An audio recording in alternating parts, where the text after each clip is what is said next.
Right, troops, welcome to the Action Elite. My name is Owen. And we've got J-Man, John, Stephen, Charlie, and Sean with me tonight. How are you guys? Hello. Good. How are you? Good, thank you. So tonight we are going to be going all the way back to 1985 to discuss Mad Max Beyond Thunderdome, which is sort of widely regarded as the weakest of the Mad Max films, although, to be honest, I enjoy all of them. But just to celebrate its 4th anniversary, I'm looking forward to this chat in particular. But before we chat, just to give everyone time to show up. So I saw Fantastic Four First Steps yesterday. I was talking to the guys behind the scenes about it. So yeah, it was okay. I gave it 3 out of 5. I kind of expecting it to be more than it was. I thought, yeah, it's fine. It was a little slow in the first half. There's only sort of 2 sort of really interesting set pieces in it, but yeah. But yeah, I think for this episode, Charlie should be addressed as Master Blaster. I think you're right. Yeah. On it. Hold on. So anyway, yeah. So Fantastic Four was all right. I'll be interested to see what Jay, Stephen, and Sean think of it.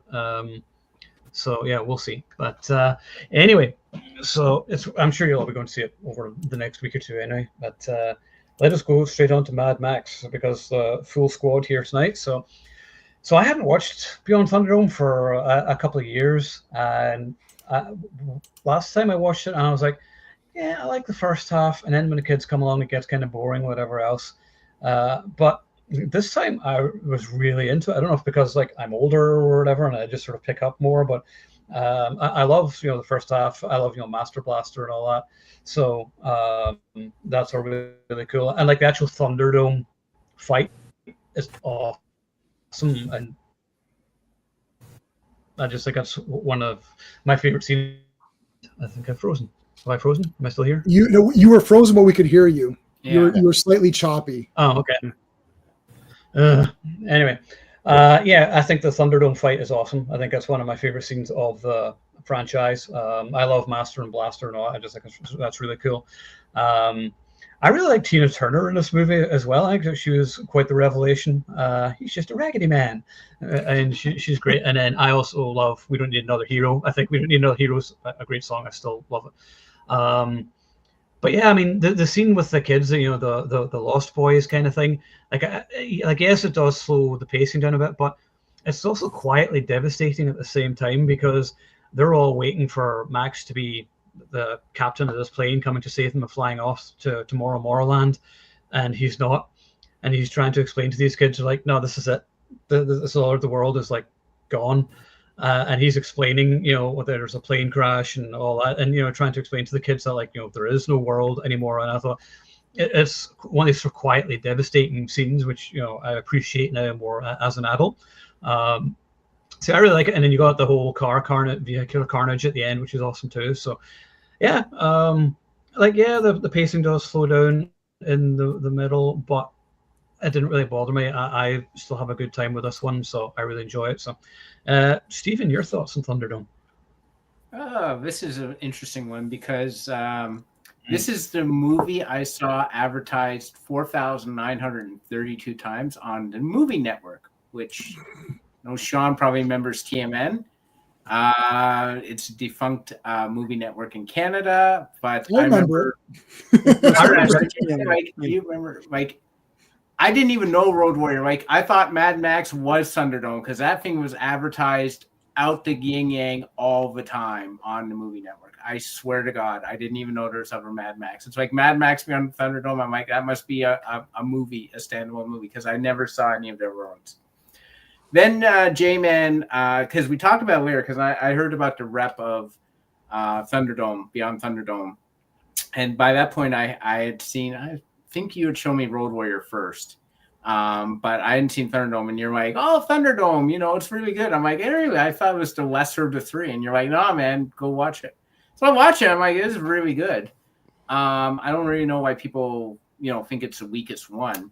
I don't think there's a weak one in the Mad Max franchise, to be honest with you. I could easily pop in all 5 and watch them, like no problem. But so this is about the 3rd time I watched it, and I for some reason I remembered it being the Lost Boys and Peter Pan at the midway point. Rewatching, I'm like, no, this is not the Lost Boys. This is not anywhere close to the Lost Boys, because the Lost Boys in the Peter Pan story, they didn't want to get off Never Never Land. They wanted to stay in Never Never Land. This is, you're right, Owen. This is a sad, actual tragic movie. It's, you know, like I find it tragic with Auntie. Like she's really stuck in a position where, you know, she's making the best of it. But like, you know, I feel like this is the movie where it's like everyone's like, damn, you know, this isn't how I wanted my life to turn out. This isn't how I wanted things to turn out. And it's like consistently that's what it is over and over again. I love Bruce Spence as the pilot. He's just so daffy. I loved him as a gyro captain. He's just so like over the top and daffy, and having that kid there is hilarious. I love Master Blaster, obviously a cool character. You know, Mel Gibson, I don't know if he gets enough credit for being, you know, for being Max. Like, he was so good as Max. Just that cynicism, you know, it's funny to see his character continue to just be cynical and all that. And he does the right thing, but it's just kind of like, you're like, he's another guy who's like, I didn't want my life to end up this way. I wanted my wife and daughter and all that. I didn't want to end up this way. And it's just such a great movie. All 5 of the Mad Max movies are terrific in their own way. And what's hilarious to me, well, not hilarious, but interesting to me is all 5 are completely different movies. They are not the same movie. You can actually say they're different genres. But I love the Thunderdome is obviously an incredible creation. I love that fight. You have to have an epic, you know, road scene in a Mad Max movie, and you get it at the end. This movie's terrific. There's literally, I can't think of a flaw. Really, I mean, you could do pacing that, but there's no. All 5 of those movies are flawless in their own way. There are little points here and there, but nothing major. Yeah. I mean, you can nitpick any movie really if you want to, you know, and that's, you know, the whole point of these discussions is to sort of bring up whatever. But yeah, I particularly, spoiler alert in case for some reason you haven't seen this movie or how it ends. But I just love the whole end sequence whenever you see the leftovers of that city. Yeah, and you just see what was left over, and it's just one of these things. You're like, oh shit, and you thought, well, you know, are they going to like rebuild society or whatever, or civilization? You know, they found that, and you know, maybe they do, but that's not for Max. And I love the fact that Mad Max is never going to be that. He's a warrior of the wasteland, and he's always just going to be like walking the wastelands and doing what he does. That's just who he is. He's basically a drifter, but. Yeah, Gibson, I think, is great in the movies, particularly this. He doesn't say much. He doesn't need to. He's a very expressive face. And yeah, no, I mean, as soon as this movie was over, I was like, God, I could watch this again. I love the world of it. And like some people said, oh yeah, it doesn't feel like a Mad Max movie. It's like, yes, it does. Every second feels like a Mad Max movie. Yeah, you got the costumes. I love Iron Bar. Iron Bar. I couldn't remember the name. Iron Bar with the little mask thing. I just love it so surreal. That's played by Angry Anderson, and he did a song from Neighbours years ago. And that was an old soap opera in the UK. I remember. And he's like a singer, but and best death ever. You know, he's just like. That's how I want to die, just like that. Dies like 8 times in this movie too. Yeah. I just love that. You're just sort of cheering along. You're like, oh, he's not going to be dead. He's going to be right. He'll come back. Stuck on the front of that fucking train. It's like there's an explosion. He's like, oh. But yeah, no, it's it's like the first one. I think this one and the first one are like the saddest of. The series, I think, in terms of just, you know, the amount of loss that's explored. Like Fury Road and Furiosa are just like, you know, adrenaline rushes of action, and you know that the action is absolutely fantastic. But this one is still Max's story, and you know, and him just come to grips with the world as it is now, and trying to teach others that this is how the world is, and trying to make the best of what they have. So yeah, no, it's an interesting one. You're right, Owen. And what I find funny is that Max's face when he sees these kids and they're all hopeful and like, oh, Captain, you know, Captain Walker. Captain Walker's who's the guy who's a driver. Yeah, oddly, he's not a walker. But they call him Captain Walker even though he's a driver. But yeah. well, cliffhanger. I liked it that their names were Walker and was Tracker. I think it was like that or something. Yeah, they all have like whatever name their thing is. You know, but it's sort of like what they are. Yeah. But that's continue.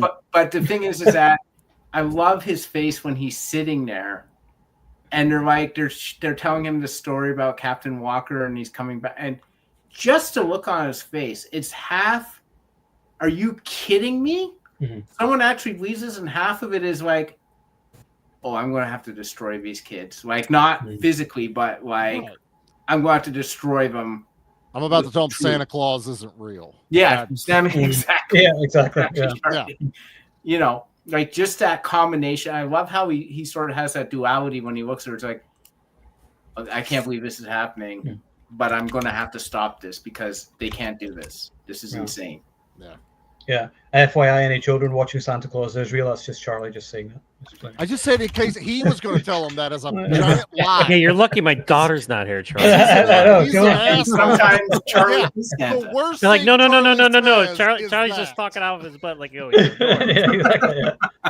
Of everything I say, that's the worst thing I say. Gotcha. Just can I see the Thunderdome? Yeah. The idea for yeah, absolutely. This is arguably the most influential Mad Max film as well. I think there is just so much that copied this one. There's Burning like Mad Max ripoffs. Yeah. Yes. Burning Man. Entire thing is Mad Max. The word Thunderdome. Everyone knows what that is. Yeah. You know, it's part of pop culture. Yeah, exactly. Yeah. John. So I was watching it yesterday, and I was like, "Why don't I watch this one more?" It's like I don't know why this one doesn't pull me in. Like, I mean, I like it, I love it. It's Mad Max. It's Mel Gibson being Mad Max, and it's him doing Mad Max things. I just don't know why. I always my go-to is the Road Warrior. Like when I plug in a Mad Max movie. But I said, I love them all. But if anything, I was the ending in terms of the final car chase, the Carmageddon, whatever you want to call it. I just felt that was probably the weakest of all the movies in terms of what they did at the end of that movie. Because if you watch Fury Road, and the thing is it doesn't even compare. I know, but my joy is watching because each movie has a higher budget just to see what George Miller was able to do with each sequel. And he's like, okay, now I got more and more and more. And then with Fury Road, it's like they gave him the keys to the castle, and he was just like, oh, okay, now I get to do exactly. He's like George Lucas, I get to do Star Wars the way I first wanted it. But there's no denying that he's the quintessential anti-hero in this one. And I love you were Steven, you were talking about him with the kids, and they actually have a painting of him on the rock, and he's like, how the fuck did that get there? It looks exactly like me. Like, what the hell's going on right now? That's the funny part. No, they painted that after. Oh, they painted? Oh, they painted that after they found him. They're like they added a new chapter saying now he's going to take us further. Okay, I'm sorry, but that would be pretty weird if they had that. I still love his reaction. Yeah, because he was knocked out, right? They shaved him and cleaned him up, and then they did the painting saying now he's going to take us forward on his shoulders and whatever. It's like, yeah, that didn't kind of happen. But I love Tina Turner. I just want, if anything, I wanted more interaction between the two of them. Just, because when they're on screen together and, and Tina Turner's just living it up. She you could tell she loved this role and and what she was able to do with it and everything. And I love the beginning when the credits start going and she's singing that song. It's because it makes it different from the other Mad Max movies too. But I can't figure out why I don't watch this one as much as the other ones. I really don't understand it. I'm like, why do I not watch this more enough? I'm gonna fix that. I have to fix that. But my personal favorite is it's the pigs. When they're they're trying to sneak in and everything, and then Iron Bar goes into the pigs and everything. It's just it's such a funny. There's a lot of comedy in this one if you think about it. When they're the types of stuff they're doing and everything, and then the part at the beginning when he goes to the city and they're like, you have to leave your weapons here, and he's like putting all of his weapons on, and they're all just standing there. They're like, whoa, yeah, and then when he walks away, the guy just picks up the one. He's like, oh, all right, but and he still gets a weapon in all of that. Because he goes like this. It was so genius, Yeah. And then that was something, right? And I just love Mad Max's bad luck because, like, you know, at the beginning, you know, Jedediah and his son are flying around and they see this guy with these camels, you know, trudging through the desert, and then they totally whip him off of it, and then they still it happens to be Max. It's like, what else could happen to Mad Max? Is all he's doing is minding his business, traveling the wasteland, and then he gets ramshacked by Jedediah. And it's funny that Jedediah, like, he helps out, but he's not really like part of the equation until, like, you know, towards the ending. He's just there, like, you know, the Thunderdome fight, he's there, you know, and it's like it's just funny how he played his character. And his son is terrific. I love when they stop the train and he's like telling them all that, you know, we're all dead meat, and then he sees all the cars coming, he's like, oh, I think we're all dead meat. He just starts running off. You see his little legs running. I mean, it's just hysterical. But what can you say about these movies? They're just, I mean, it's not for everybody. Like, if I were to show this to, like, you know, my daughters, they would just be like, Dad, can you turn this off? It's like, it's a niche, you know, kind of thing, but it's so good. And like I said, George Miller is such, he's one of those filmmakers that, you know, he's a legendary. He's a legend. He's an icon in the business, and he just knows how to shoot action, you know, and especially, like, you know, like I said, every movie gets bigger and badder, and it's just I hope he's able to, you know, plug in another one, you know, before his time on this earth is done, you know, because I just want more of it. And I even loved Furiosa. I mean, was it too long? Yeah, probably a little bit, but I still, like, even though, like, you know, like, it wasn't Mel Gibson or even Tom Hardy for that matter, but I just enjoyed that world and seeing him do his thing. And then, of course, all the Armageddon that happens in the film. They're just fun movies. I mean, they're violent, they're depressing, but they're fun in a way that, you know, I guess it's like, I guess you could say it's twisted fun that you're having while watching these movies. So yeah. It's funny, this is the only one that's PG-13. Yes, and I remember because I went there's there. no rape or anything, but it doesn't really sort of feel it. I mean, Fury Road, there isn't much that happens in Fury Road to justify the just R-rating. violent, a lot of violence, some violence, maybe I guess, just like theme, like having the women in prison and and they say the F word once. The girl says it when they're in with the pigs. She's like, because he sees she sees his master. She's like, what the fuck is this guy supposed to do, or something like that. So also, this one also was directed by George Ogilvy. I think this was the double duty. Directors. Yeah. So two directors start, one leaves. Yeah. That's why we never saw the other guy. He never made it. This may have had something to do with the tone, but George Miller said he was grieving because his longtime producer, Byron Kennedy, had passed away in a helicopter. And that's who the Byron person was, because it said for Byron at the end of it. Byron Kennedy was a longtime producer, and he died in a helicopter crash, I think in '83. And Miller really struggled with making this one because he felt Kennedy's absence, and that's why he brought in Ogilvy, because he knew, you know, he wasn't right up to snuff like he normally is. Yeah, he needed that support. Yeah, understandable. Yeah. All right, Sean. So this came out in '85, so I was 8 years old. I had already seen Road Warrior, but I hadn't seen Mad Max till way later, like the first one. And it's funny, like, Mad Max is, to me, about something completely different than the movies are, because Mad Max is more about the 70s sort of the energy crisis and everything, and society breaking down that way. But then the 80s come along and everyone's afraid of nuclear war, so it's all about that all of a sudden. It's so weird to me, but I always thought this movie was awesome. I always tease J-Man because it's like the kid. I always tease him about the kids because he hates kids in movies and he loves these kids. That's right, because they're awesome. The thing, watching it again, because I've seen this a gazillion times. Watching it again last night, I was like, I think my problem with the kids is not the kids. They're cool throughout most of the movie, but like when they're introduced, it grinds the movie to a screeching halt. Just the way they're introduced, right? And then they do that exposition dump with all their bullshit, like they say bye and all this stuff, and they're all chanting and everything. They could have done it a better way, I guess, but they don't really endear themselves to the audience. But no. Where's my gifts? It's like, keep tracking. It's like, okay. as a kid, I don't know if anyone else felt this, but I always thought this movie was heavily influenced by Return of the Jedi, and maybe it's just same kinds of themes, but like the kids were the Ewoks, and like Bartertown is Jabba's palace. There's a large chunk of the beginning of the movie that's basically Jabba's palace. It's like showing this cool, like sort of deadly underground world and everything. With all these cool characters, like in this, they're not aliens, but they're dressed up in all sorts of crazy outfits, and they're all different. They're all different looking. You can tell who's who.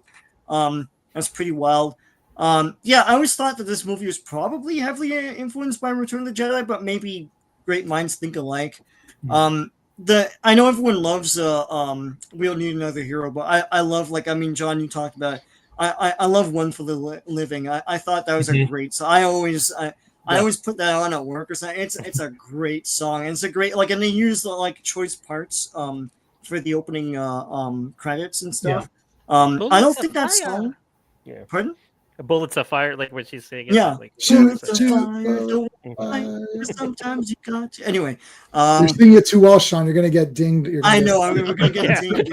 Go for it. Almost exactly Tina Turner. I thought it was her singing. I closed my eyes. It was like it was right there in front of me. Like she's back. I don't think that song was ever on anything other than the soundtrack for this movie. I don't think it was on any of her other one was on her albums sometimes, and even compilations, but this one was never reproduced. Oh, sorry. I thought you were saying it wasn't. I was like, I got the cassette tape of Thunderdome, so no, I was going to say it is on. I thought you're saying on other. No, it's on. Yeah, it was never besides. On record. Okay. Only for the soundtrack. Yeah. Technically, Miller still owns that completely, so it still is. Okay. Yeah, no, I wasn't aware people didn't like this movie. I didn't know that. It's one of those ones. It's like Die Hard 2. It's like, oh, I didn't know no one liked it. That's Predator 2 as well. When people are like, Predator 2 sucks. That's a lie. If someone says you suck, if someone says that, they're lying. It's terrible. It's an epidemic. Yeah. The only reason they give is like Arnold's not in it. I'm like, so therefore they hate every other Predator movie except that they don't.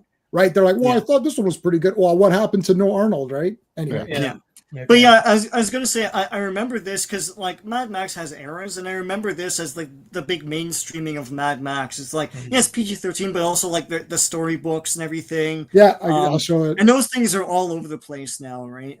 I had two, and I gave one to J-Man, but it was in the soundtrack and everything, and Tina Turner, was all over Entertainment Tonight promoting this movie and everything. And of course, I got, I don't know, Charlie, do you have these, the Tonka Steel Monsters? It's like the toy line that was based on Mad Max. We didn't get those, but I remember those. They were, instead of yellow, you got black and these weird shaped vehicles that weren't construction vehicles. I should have brought mine out. It's in the basement. But I have. I would have killed to have one of those as a kid, man. God, so awesome. Is Tonka Canadian? Or it's a Canadian, or no, it's not, right? Okay. No, I don't think Tonka is. Tonka's American. Yeah, Tonka's American. Yeah. But what they did was they took their metal construction vehicles and just repurposed them to make them look like the Mad Max vehicles. They're great. We never got a Mad Max toy line. That sucks. And I'm sure Kenner is someone who was chomping at the bit to make a cartoon or something. But Cisco even said for this week, the kids are going to want the toys. I watched their review today. They never made. They literally said, "Kids want toys. Let's do it." That's all I got. I've got the whole set of those. The adult collectors. The adult. I bet that we never got the 3 3/4 figures or anything like that. I opened all mine, Charlie, but whatever. When I get, I don't care. When they fall off the card, I will. You'll open them.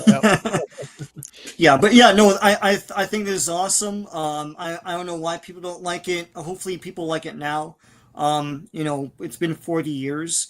But it's I think one criticism of mine, though, I do think it's a little bit abrupt. All of a sudden we're in Act 3, and I'm like, oh, I guess we're doing the chase now.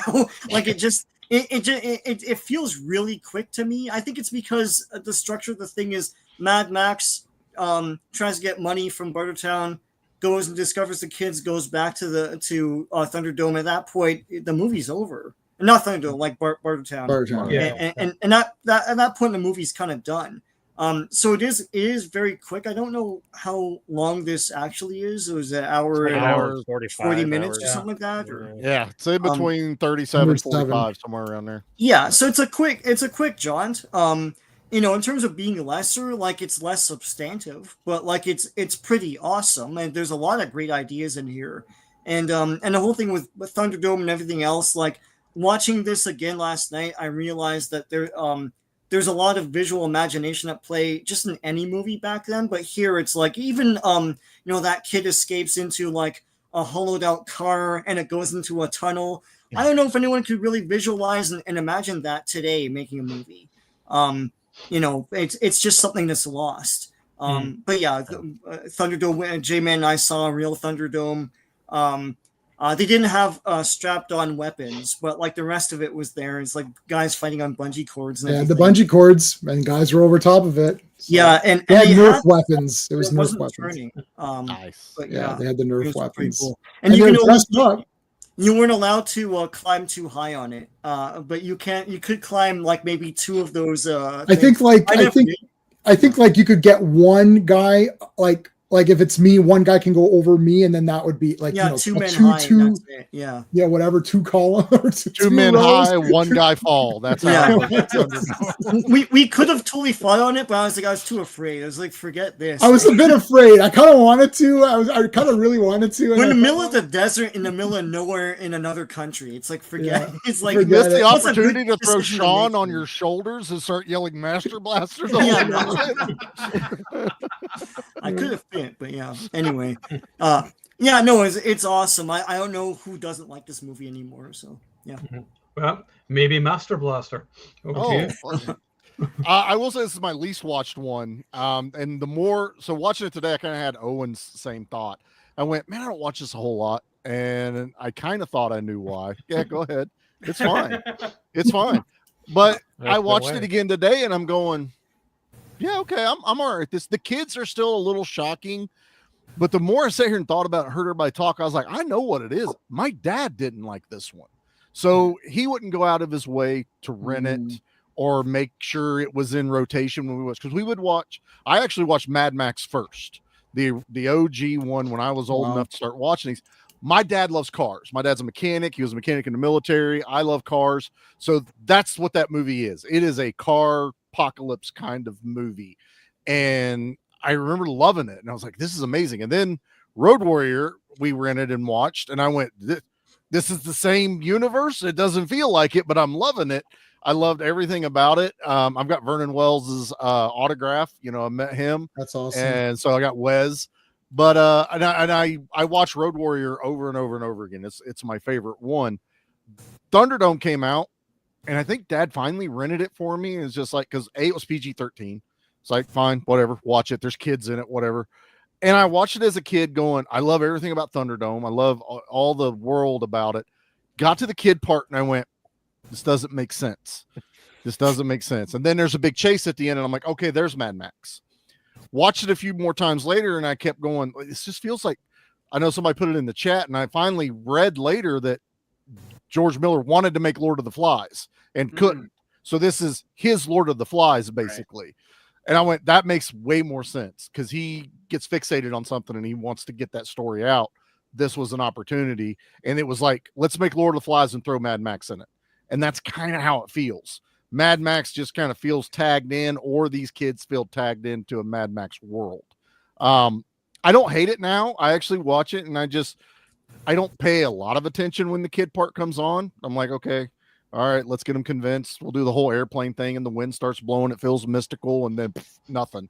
The kid's getting sucked into the sand. That's a great scene, and that one kid's gone. We also have our very first war boy, basically, in this movie, with the kid with the white face paint, black eyes. And at the end, when they get to the airplane, he's driving one of the vehicles dressed up like one of Auntie's henchmen, smiling his ass off. They're like, get the fuck in the airplane. Quit acting out. That airplane also would not take off with that many people in it. I don't care how much shit you throw off the wings. That tiny little thing ain't taking off. But I do enjoy this one more as I've gotten older. Thunderdome's iconic.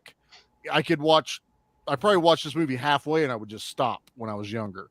but I love every bit of Thunderdome. I love Tina Turner.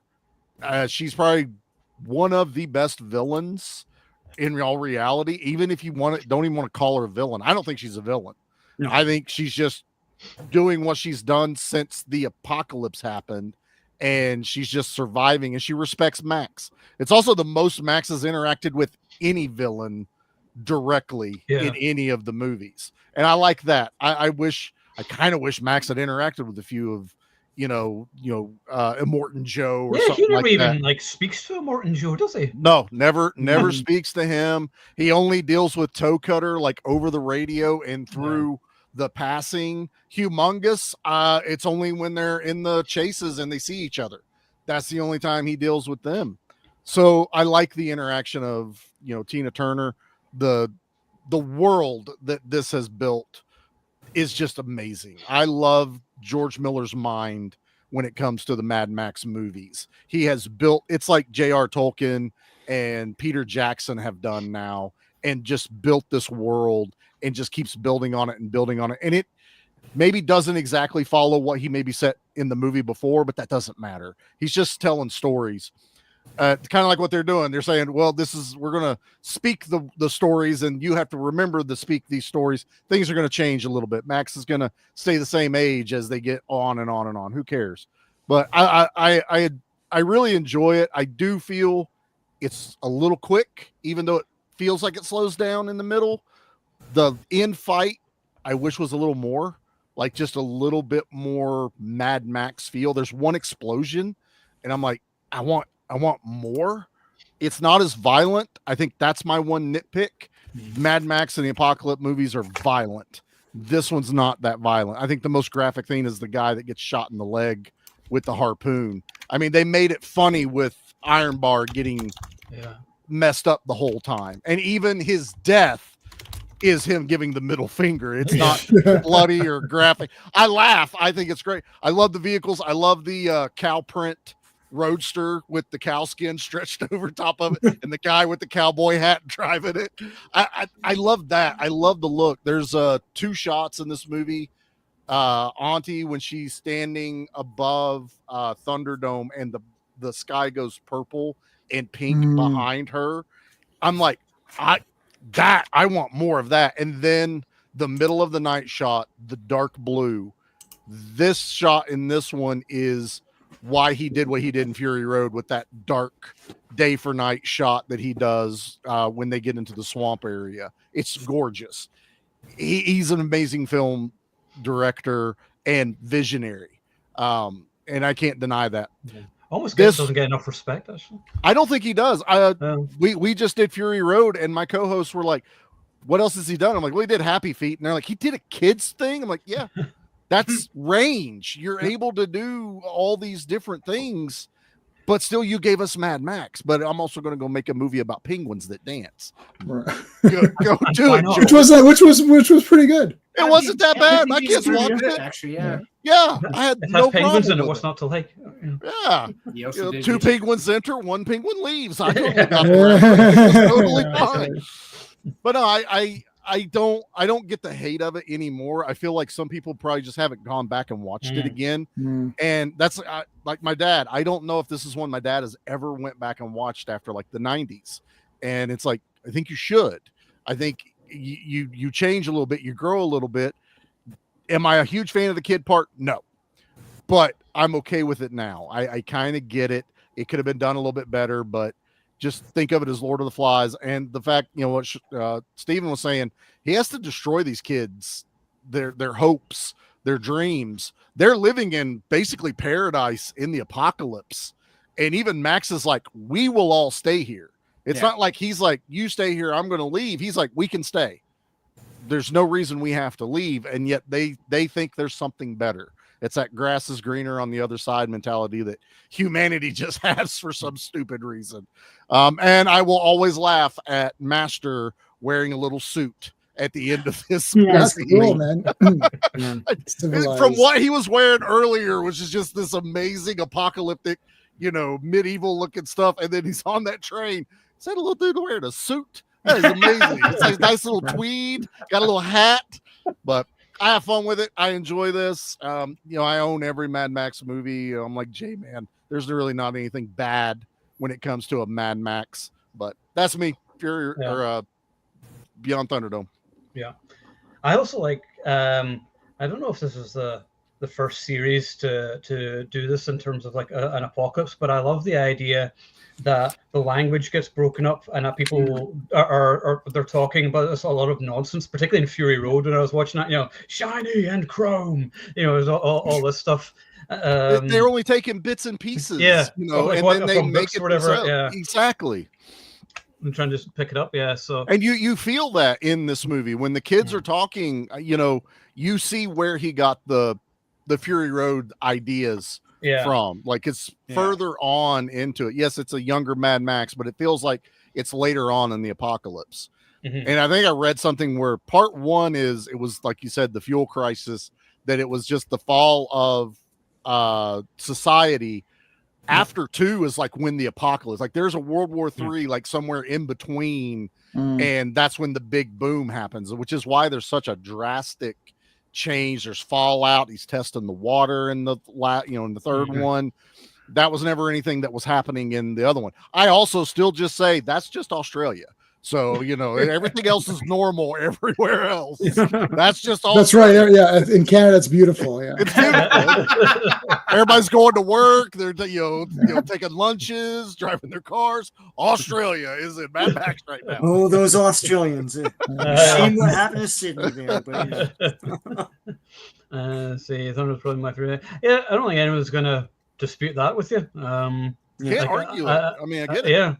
I enjoy all of them, but Skeptic came up here.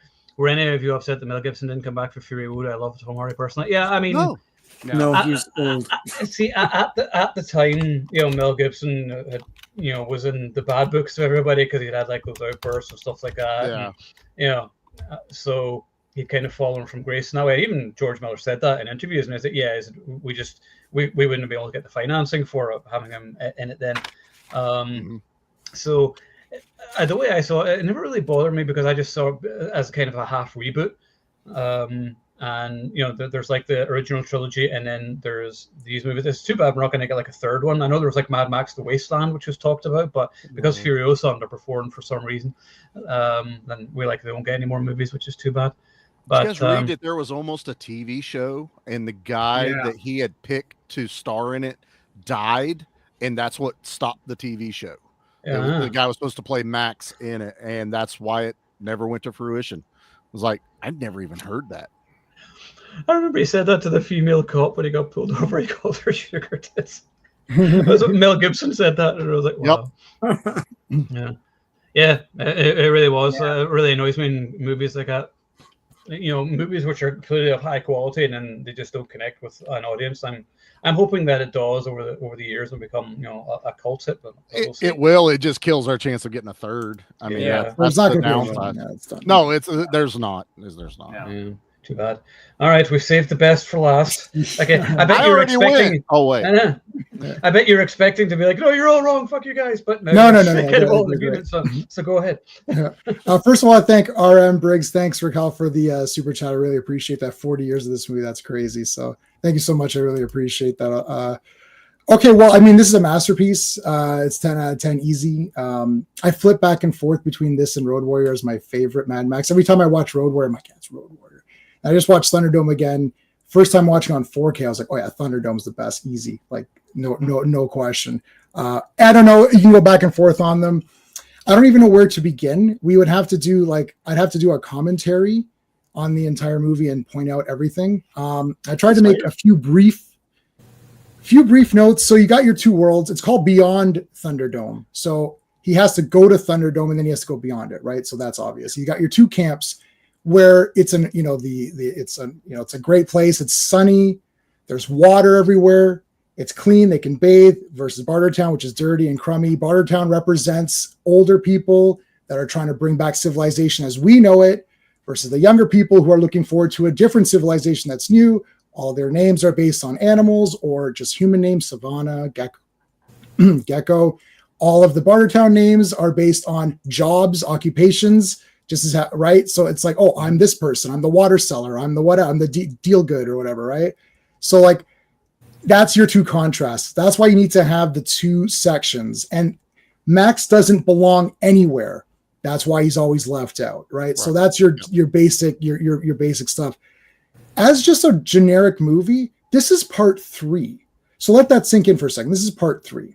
So what happens in part 3s of all movies? Usually more of the same.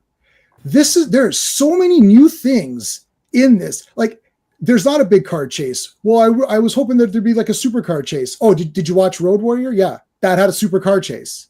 Like now we've got Thunderdome, and Bartertown, which is completely unique. All of the little things. There's 2 muscular people doing the elevator, right? Like that was cool. That's cool. The water selling guys. Fury Road, yeah, like the wheel, right? The busted deal, the rules. She wrote the rules, and she's like, "This is civilization. We're moving forward." Except all the old politics are right back into it. It's the higher class versus the lower class. Yet again, here we go. And Mad Max says, and he's like, how civilized, right? It's like, this is the civilization that we're in. It's Bartertown. It seems like it's all good, but it's not. It's a bunch of crap. It's literally in crap. It's literally, yes. It's literally a bunch of crap, right? When I first saw this movie, I thought it was awesome. I never thought it was not awesome, like ever. I saw Road Warrior first, then this movie, then part 1. Now, in doing that, watching part 1 again, you're like, it just didn't have the budget, right? So it doesn't have anything spectacular. It's a great movie. And if that's one of your early movies or your first movie, you should be pretty damn proud of yourself. Oh, hell yeah. The car stunts is what that's. I mean, the car stunts are 10 out of 10. Are insane. Yeah. I legitimately like them all. Oh, Furiosa's like, everyone hates it. I really love Furiosa. I thought it was pretty awesome. Yeah. Maybe it's the weakest because it's the longest and it didn't need to be that long for the story it told. That's the only criticism. It's too long for the story you're telling me. It's just a revenge plot. Like clearly this could have been done in like 100 minutes, right? Yes. But if Furiosa was 100 minutes, that would be 10 out of 10 with all of them. Like easy. 100%, dude. 100%. Yeah, the action in that. Fury Road is a 10 out of 10 easy. But this movie is the only one where I'm emotionally invested in what's going on. When the kids are there, they're like, oh yeah, you're here, Walker. It's like, no, I'm a driver. I love that. I love that he's the road warrior. He's not a walker. We've got this airplane and stuff. It's like, guys, it's like, this is not a thing. Like, it's not going anywhere. And Max is wrong. He says, we're going to stay here. No, he's wrong too. Neither place is the place to stay. No. But because the kids represent sort of the heart and the soul of the civilization that came before, they're the good parts. They need to go out of there and start again, and maybe it'll be better this time because they're going to remember the stories of the past. They're not going to let it die out. Of course, it is going to eventually die out no matter what in humanity because that's just our nature. But Bartertown is the wrong way to do it because they're trying to bring it back to what it was. Remember, we had all these things. Let's try to bring them back in the best way that we can. That's not the right way either. That's why it had to be kids because they're going to develop their own ways of doing it. Max was able to guide them that way, but he can't stay. Auntie knows he can't go anywhere. He's a man with nowhere to go. There's no point in killing him at the end. He's already dead. Let him just walk around, right? But there's some hope because this was the first time he acted for someone. Every other movie he acts for himself after his kids die. Like Road Warrior, he's like, I'm not doing this. Like, oh, you're going to drive that rig? No, I got you the rig and I'll take my stuff and I'm good. It's like, oh, we thought you were going to help. He's like, no, I'm not helping him. Right? He helps because he has no options at the end. Right. Yeah. Right. But that wasn't him consciously deciding. No. Here, he knows how shit the world is. So he's thinking, I'd rather just live out here. This is much better. Yeah. But the kids can't accept that. Human nature, they're too young. They have to move out from where they can't stay at home. They've got to. Savannah is awesome. With all of the objections, oh no, don't go out there. Walker's saying, she's like, no, F it, I don't care. That's not Walker, it's bullshit. I'm going out there. He survived, I can survive. That's awesome. And then like Max can't let her go because he knows the dangers, but he's got to let them all go. It's funny too that some of them make it and some of them are still stuck back there. I wonder if they had made another movie, what the 3 camps would be like. What would Bartertown be like now? What would their little New World guys be like, and what would the I don't know what you call that other place, like, you know, the where they were. What was it was Sydney where they went. Yeah, I think. See, the thing is like they're still living like natives. So the people that didn't want to evolve from that, they would still be stuck in their same ways. But now they don't have a story to tell because Mad Max blew their story up. It's like, oh yeah, this big guy's coming. It's like, it's not happening. Max is the new story though, just like what she's doing. Right. They all have new stories to tell. Well, sorry, yeah, I meant the other guys. Yeah, but no, yeah, those guys now Max got incorporated. The ones that stayed at the Oasis, we'll call it that. Oasis, sure, I called it that. Yeah, that now they have Max to kind of start their new story because they know they were the ones that were also willing to be like, yeah, the whole Walker thing's bullshit. You know, we're not buying into it. He's not him, but we're going to stay here.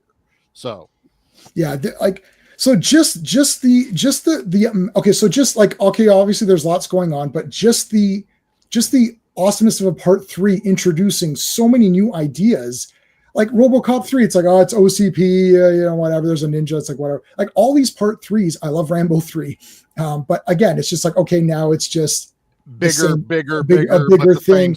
Yes, like it's not complete. Like in some ways, Last Blood, you can give it a little bit of points for being completely different, right? Like now it's a whole different thing. But the difference here is that Max is still Max. Now he does have subtle changes. He's got the long hair, and then he becomes cleaner. And he's dirty and grummy in Bartertown. Then he becomes clean when he goes to the Oasis. He does still have that robe. It's almost like, I don't know if they're trying to say that he's some sort of like priest figure or something, because he's got the robes, right? Yeah. Like he looks different. He's not exact. He has the costume kind of, but not Miller really. Always puts in a little bit of some kind of religious, for sure, symbolism. Yeah, there's always stuff like that. Maybe Champ in a comment. Let me go. Okay, so obviously Master Blaster's good. Here's a theory that someone had when I was younger watching this. So Blaster is clearly, he's autistic or he's special needs or something, right? He was Downs. He's Down syndrome, right? So he's something. Okay. The guy that was helping them out in part 1 on the farm. I saw this. Yes. So I didn't make this. Is not me. I didn't make this up, but someone said this. Yeah. What do you think? Because, and he saw that, and that maybe reminded him of, oh, this is yes. There's two ways to look at it. It reminded him of the guy from part 1 that he wasn't Downs, he was the autistic one. But there was also talk that potentially this is him who had survived the nuclear explosion. Yes. And this is where he ended up. Yes, but either way, Max sees something there. He's not a villain anymore. I mean, in all reality, Blaster's killed hundreds of people. Yes, cool. But that means Master's more evil than Blaster is, because he's only doing what he's told. He's a tool. Control. Exactly. Yeah. So, but yeah, that's that moment of humanity, because this movie is Max lost his humanity.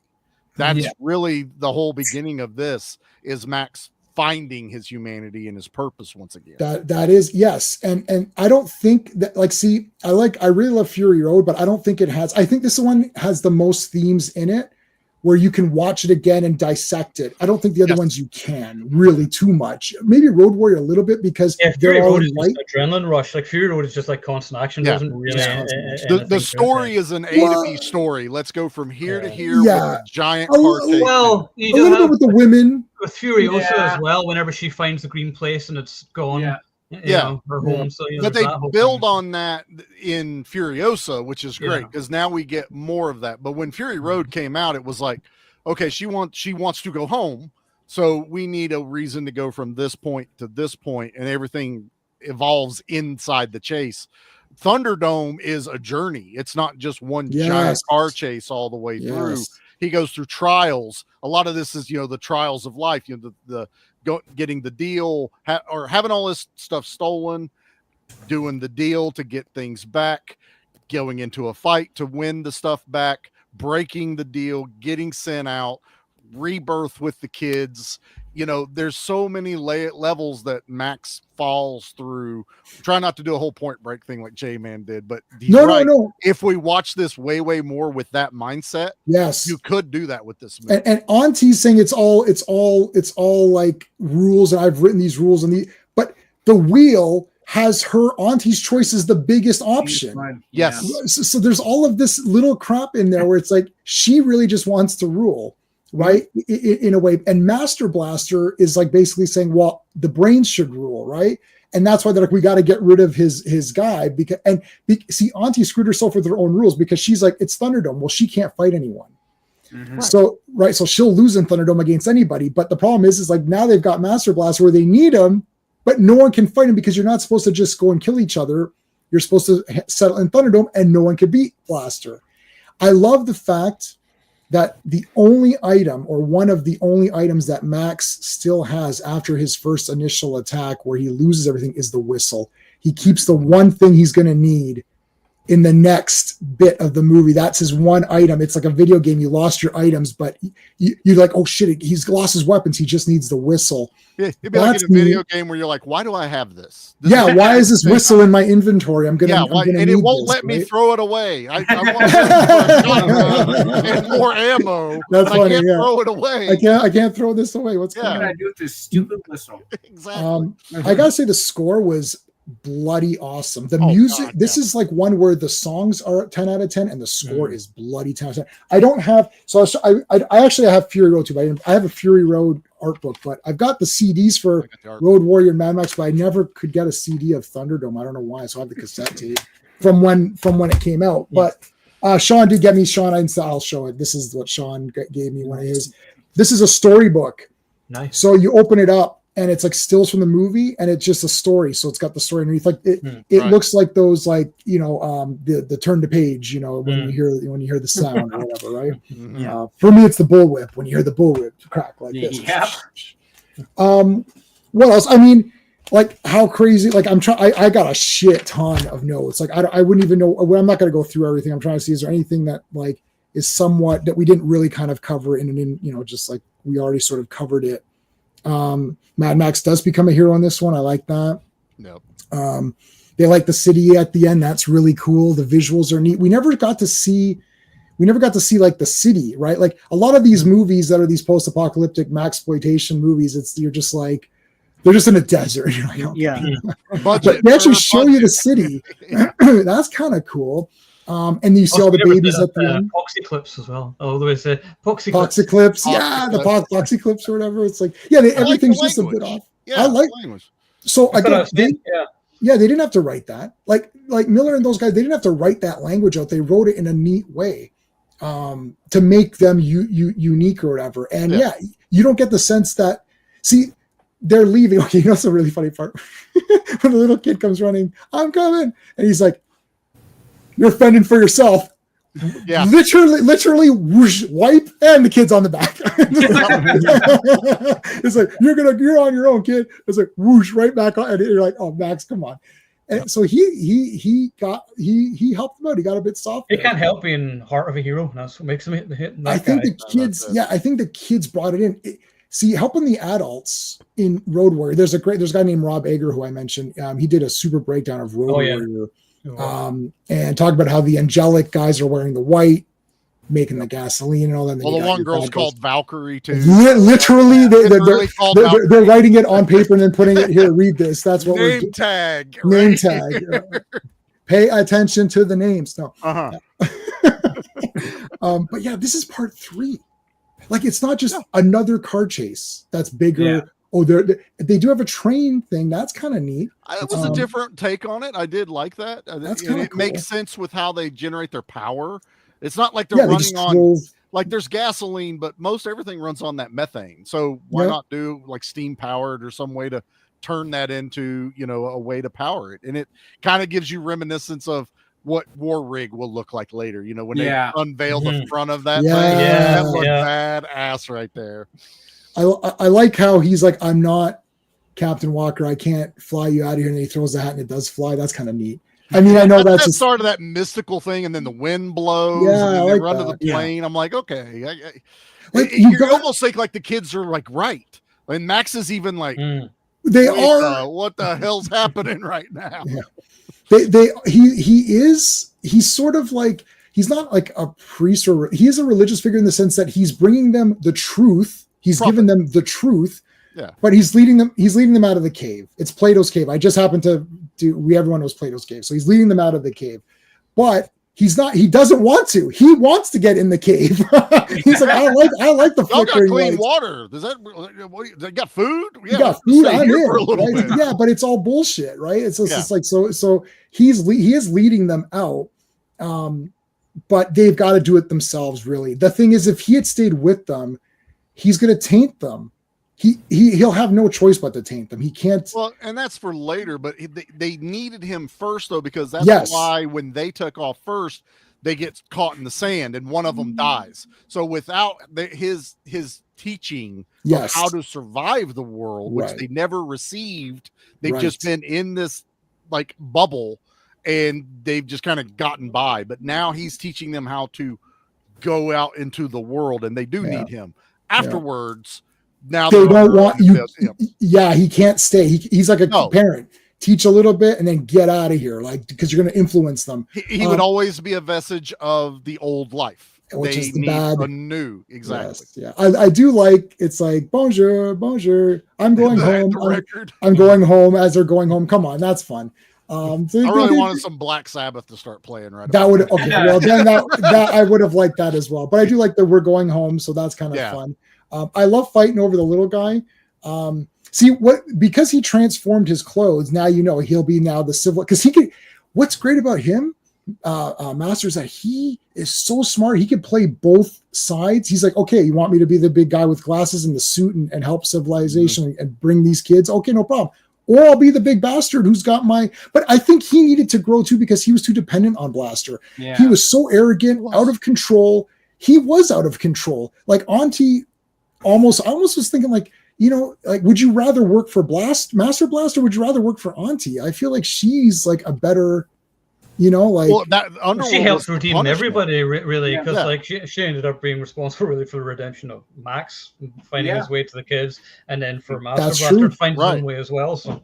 And Underworld is a punishment. That's also on the wheel. Yes, and he goes into hard labor in that. So he's you got heaven and hell. You've got the top class, lower class. If he'd have been truly smart about it, that would have been like his people down there that were loyal to only him. You're right. Been a really awesome power struggle. That would have given Auntie more of a reason to want to usurp him and be like, okay, he's gotten way too powerful down there. Not just I can turn the shit off. The thing is, because it's Thunderdome and it's 1-1, he almost does have the power because he's got Blaster. So even Blaster, but that's can't attack. But it would have been cool. Achilles heel that you take that one thing out. Yeah. And you're done. So and you're done. Yeah. But it would have been interesting. I do like when they get his rig and they're going to turn off. He's like, he goes, disarm. And he talks completely normal when he needs to. But then when he's there, he's like, disarm. It's like no, it's like shit. Big shit. I see a big guy giving a little guy a piggyback. I don't know shit about shit. You know how to shovel shit, don't you? That's how. She's funny too. She's really, really good. It's like, she's great in this movie. In the small. Has she done any other movies? Oh my God! Wait a minute.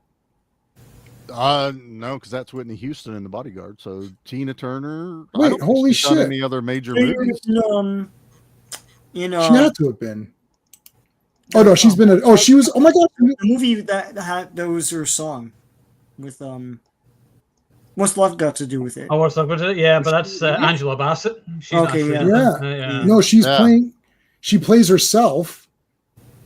Oh, she's been on a couple of like. If you don't do cameos or TV, she turned down a lot to do this. Like she turned down Color Purple. She turned down a lot of stuff. She wanted to play a tough bad guy in a sci-fi thing. Yeah, and that's what this was. This was close enough. It was written for her too. Like she was the original pick for it. I love her vehicle at the end. She's got the turbine powered vehicle. It's the most awesome out of all the vehicles running around out there. But no, she totally fits this, and that like real chainmail. That wasn't plastic. It's 100 pounds. They said. Yeah, it was. That took some effort, and she pulls it off, dude. She still looks fucking amazing in that movie. It's a pretty. Can I just want to make a mention to everybody watching, guys. We're doing an experiment today where we're streaming this to multiple platforms at the same exact time. So if you're watching this on the Action Elite, if you wouldn't mind, consider subscribing to the rest of the panel. We would really appreciate it. If you're watching this on my channel, please make sure you go to the Action Elite and subscribe to their channel as well. We've planned a lot of streams coming up, and we want to see how this works out. So we're trying to make sure that we kind of build a bit of a community with everybody. Sean's channel is listed as well.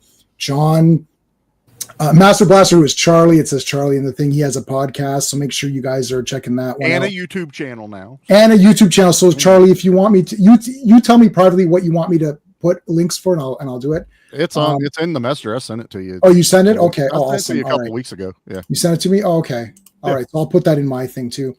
So yeah, we're multi-streaming this. So if you guys wouldn't mind subscribing to everybody on the panel, we would really appreciate that a lot. We're trying to give you guys some good content here and give you some something to think about and not just scream at you. You can't escape us.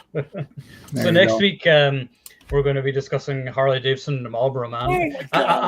I just choose movies that I feel like watching. No, that's the best thing to do, because then you're pumped. It hypes yourself up to want to do it, right? I mean, it's got Don Johnson and Mickey Rourke in it. Like, I mean, it's a masterpiece. I can't wait. I'm so looking forward to it. So that's next week. So a few things before we go. So I think everyone has watched that new trailer for Predator Badlands. Yesterday. Yeah. Thoughts on it so far? Look, I'll say that I said this to my wife. We watched it together.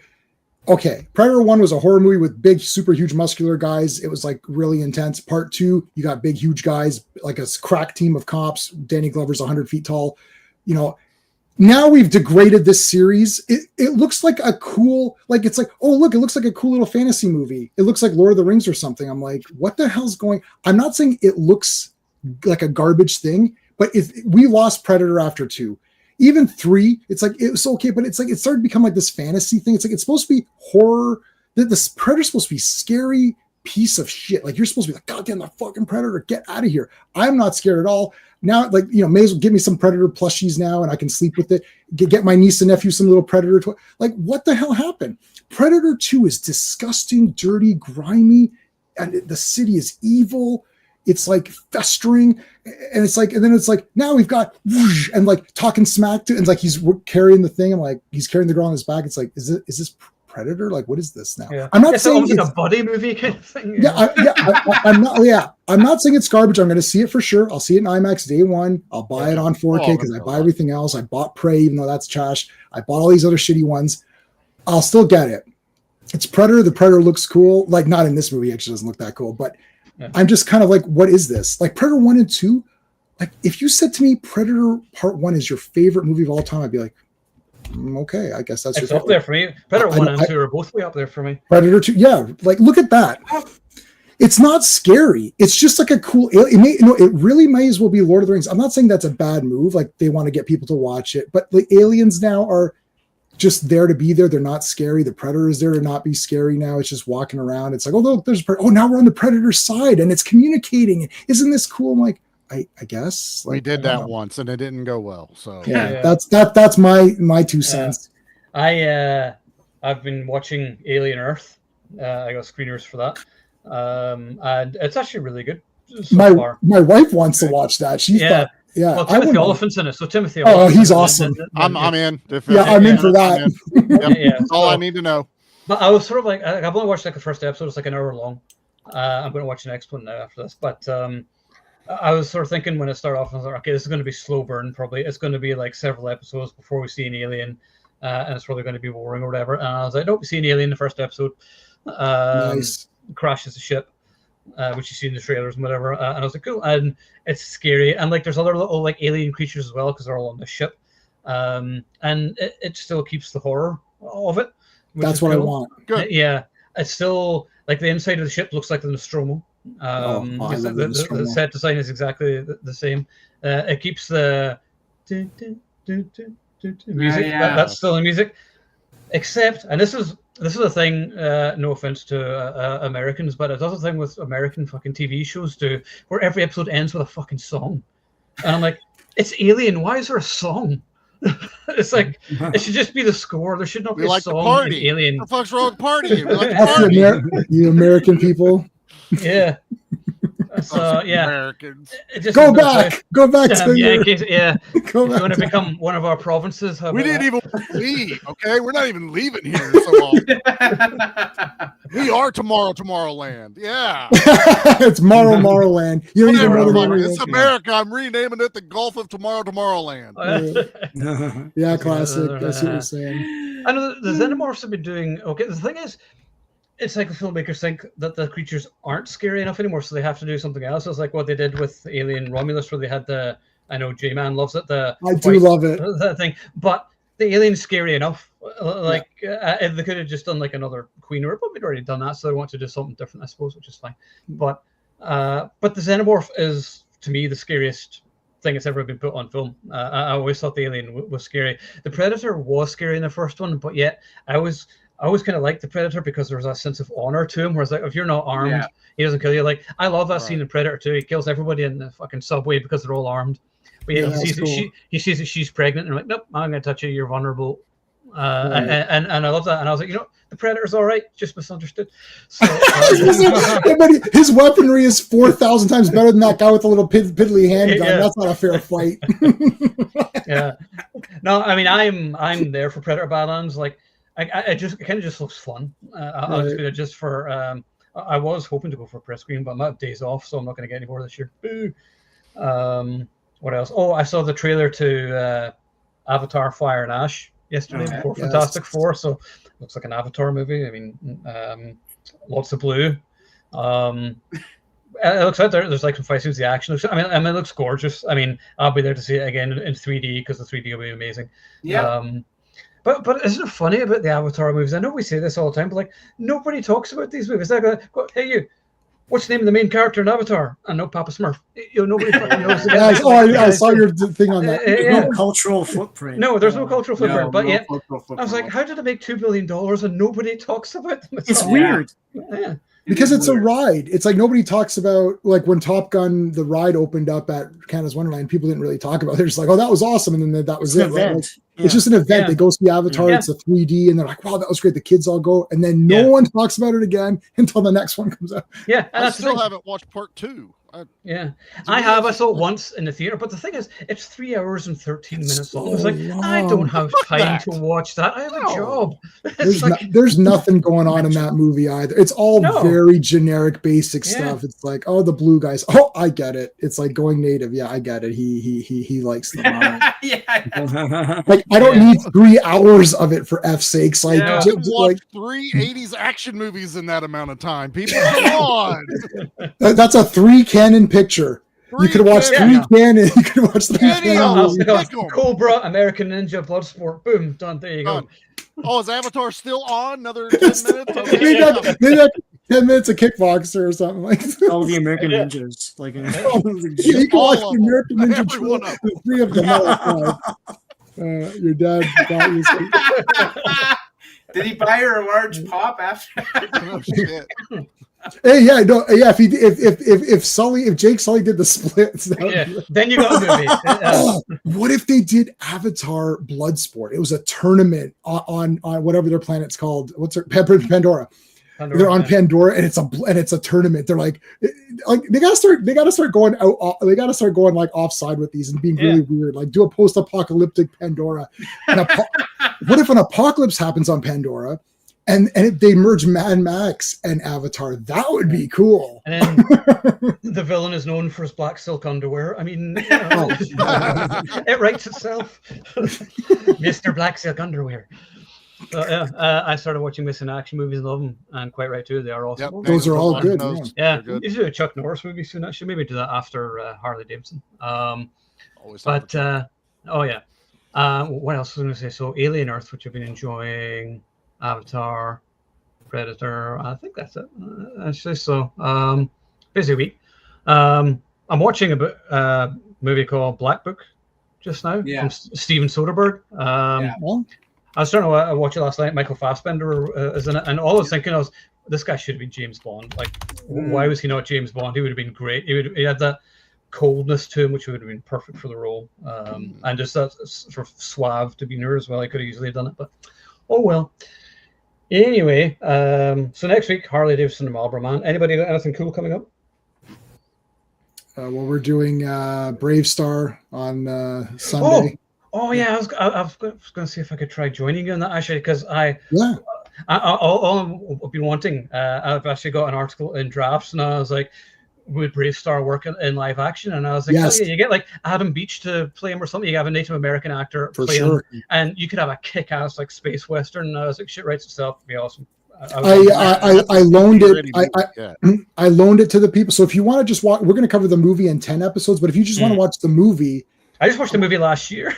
Yeah. So then you can come on. If I can, I will. But the only thing I didn't like about the show, which you'd be like, oh my god, but they're the best part, is the wee minor guys. Every kid show had to have every Filmation thing had. Every film, you're right. Yeah. Every Filmation had to have that. Even Flash Gordon season 2 was like, oh my god, that's what it was. I was quite impressed with the title reveal for Masters of the Universe today, and they have the music. Oh. I didn't see the thing. I only saw 2 seconds before I came on the stream, so I'm going to watch it. And I was like, oh, that's a bad theme. So I was like, you now have my attention, and I have to see it. I mean, we're all going to be there opening night, and there's no way I'm not seeing it with you opening night, G-Man. Your entire personality is based on. I'll definitely see it together. We have to all see it. So. Just keep in mind, because I'm a bit of a He-Man shill. Even if it's like somewhat decent, I'll probably be like, oh, that's kind of cool. Like, I like the other movie a lot. I just didn't like the cartoons because they pissed me. I'm okay if they would have said this isn't the same He-Man continuing, and they just did their own thing, but they lied. I just don't like they lied and said it was a continuation of Filmation. That was the bullshit. That's what, right? Because I'm okay with New Adventures of He-Man. Like, I know everyone hates it. It's like, I'm okay with it. It's kind of, whatever. But like, I just don't want to be lied to. Like saying, okay, this is going to be him on Earth. He forgot who he is. I'm like, okay, now I'm mentally prepared. Like, don't lie and say this is the Filmation and then it's not. That's my problem, right? Yeah. So, anyways, other than that, Flash. If this has the music and this dude says, "I have the power," and it's going to go, "Hey man," I'm just going to pass out right there, like 10 right there. That's just all I want to see. I was like, it's not hard, and I was like, are these guys actually sounds like they're respecting the original material? And I was like, wow, people who actually give a shit about the original material. I was like, okay, we'll see. But I am cautiously optimistic. I'll be there to see it. Yep, same. So, Owen, yes. Don't forget Sunday we're doing Back to the Future. Yeah, what time is that? That's 2:00. Oh, yeah, that'll be over in time. So that'll be about they're about 5ish. Yeah, we over around 4:30ish. Yeah, that's fine. What time is your stream, Jay?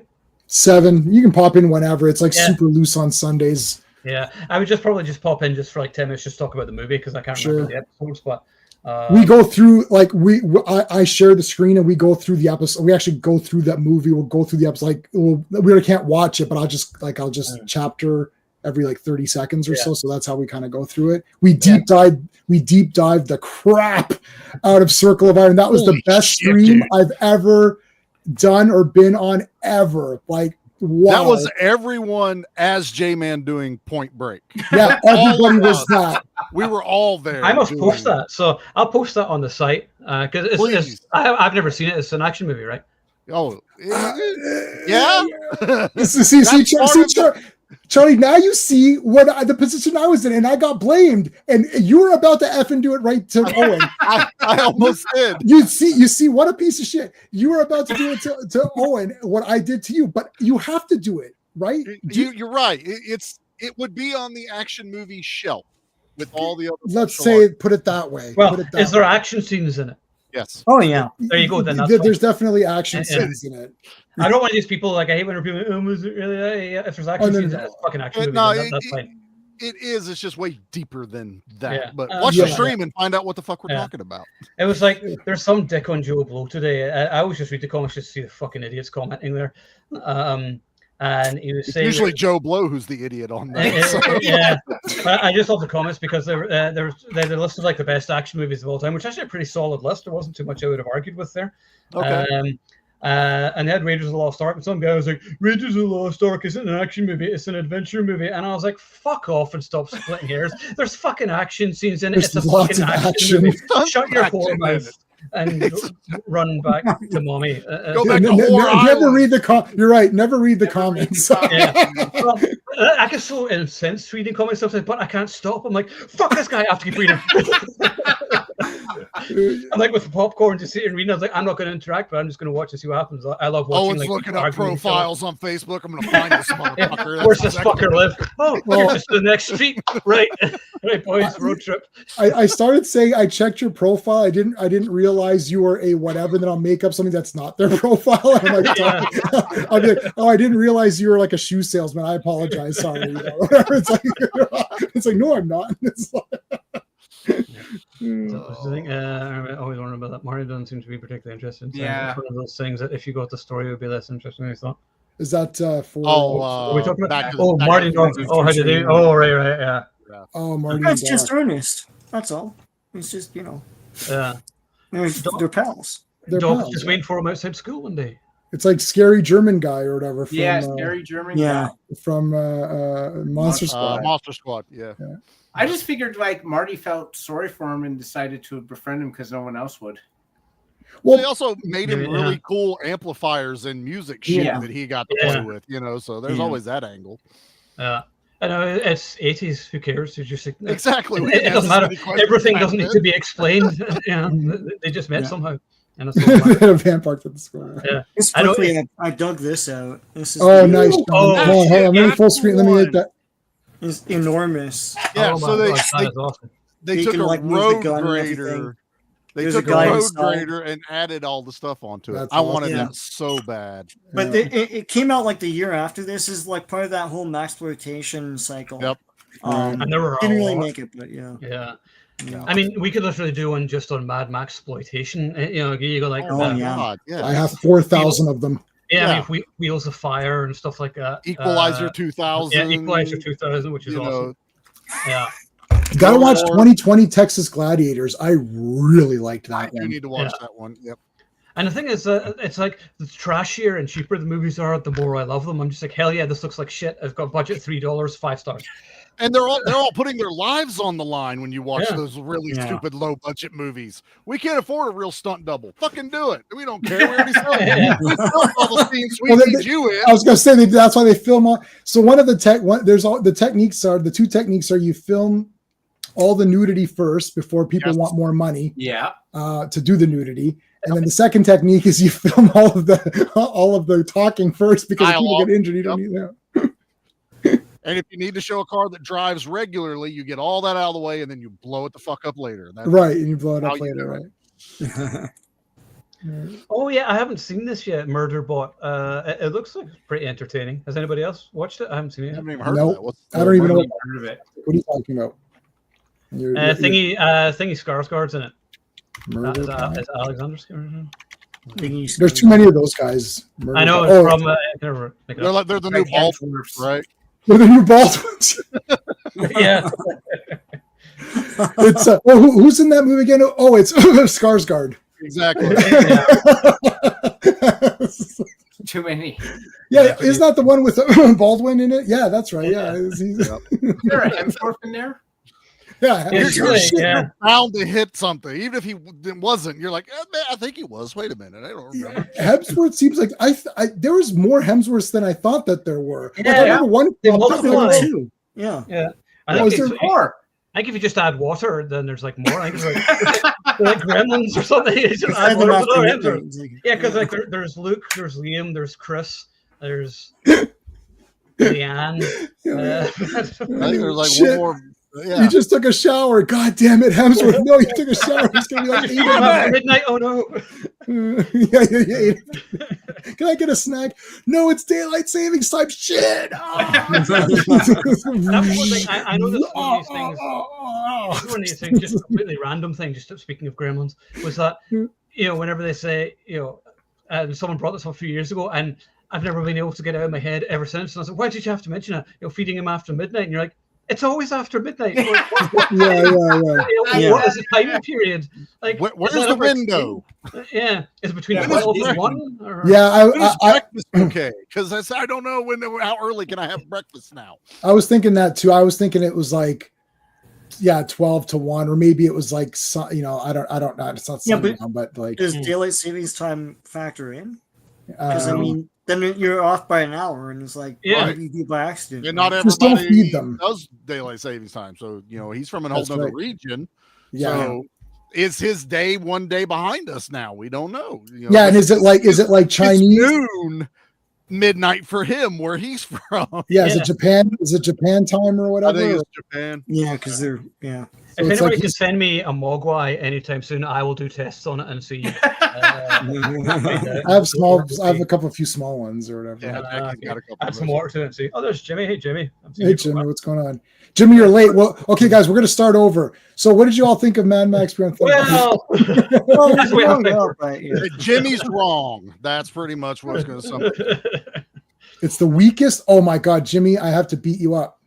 Remind me to beat you up with 20 minutes. Yeah. I just spent like 25 minutes explaining why it's the greatest film ever made.